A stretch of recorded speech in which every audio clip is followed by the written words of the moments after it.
Chapter 2: A Stitch in Time.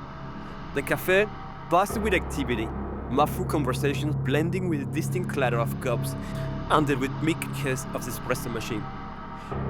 Warm lights bathed the interior in a cozy, golden glow, yet Victor St. Clair felt no comfort. He sat apart, deliberately positioned so he could watch without being noticed. The leather of his gloves stretched perfectly over his fingers, like a second skin, intimately familiar and reassuring. Across the cafe, Hugo was completely absorbed in his phone, oblivious to the predator watching him. Victor observed him with calculated patience, his sharp eyes dissecting every detail. Hugo's blazer was a marvel of craftsmanship, tailored so precisely it seemed molded to his frame. It spoke of sophistication, authority, a sober elegance wasted on the clueless man sipping his matcha latte with pretentiousness carelessness. Victor tapped a gloved finger rhythmically against the table, each tap a beat of anticipation. His heart rate quickened as the idea flooded his mind. Visions of fabric and flesh melding seamlessly, the thought intoxicating. He imagined how the fabric would yield to his scalpel, the fibers parting gracefully, how Hugo's skin would rag under his meticulous touch, as delicate, pliable as the finest silk. Such potential, Victor whispered softly, a dark, longing smile playing at his lips. At that moment, Hugo glanced up, his eyes locking briefly onto Victor's.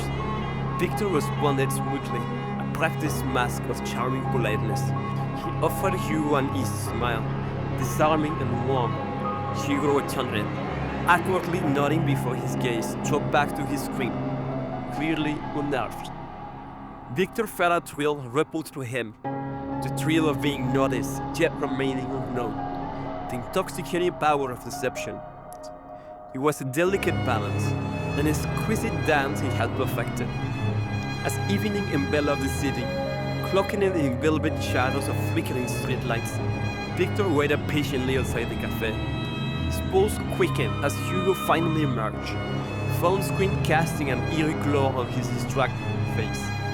Victor moved silently, his footsteps measured, deliberate, the gloves whispering encouragement. Perfect knife-like transformation, the gloves murmuring, seductive and urgent. Victor's breath caught as Hugo turned down a solid alley. The narrow space dark and silent. Victor's head rose, not from fear, but anticipation. With practiced grace, he slipped on his gloves, the leather caressing his fingers like an intimate embrace. Instantly, memory surfaced, the echo of screams, the metallic sound of blood, trembling excitement of creation.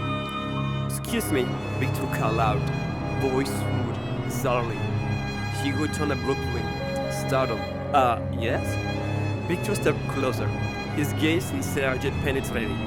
"Your jacket," he said, admiration taking his voice. "It's exquisite.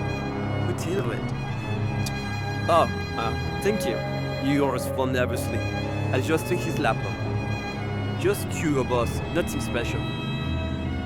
Victor smiled warmly, charmingly. Victor smiled warmly, charmingly, but the light never reached his eyes. On the contrary, Hugo is extraordinary. As Hugo smiled awkwardly, Victor closed the gap between them. He leaned in, voice dropping to a whisper, velvet and chilling. "But tell me, who tailored the skin you're in?" Before Hugo could press the words, the flash of silver caught the dim alley light. Swiftly, Victor moved. His scalpel was an extension of himself, precise, graceful, deadly.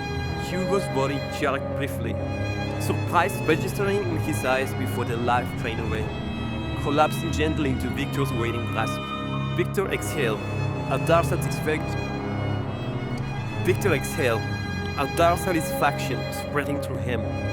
"Don't worry, Hugo," he whispered, laying the body down gently. "You will become something eternal." Back in his studio, under the warm glow of dim lamps, Victor hummed softly, his hand moving with the surgeon's precision.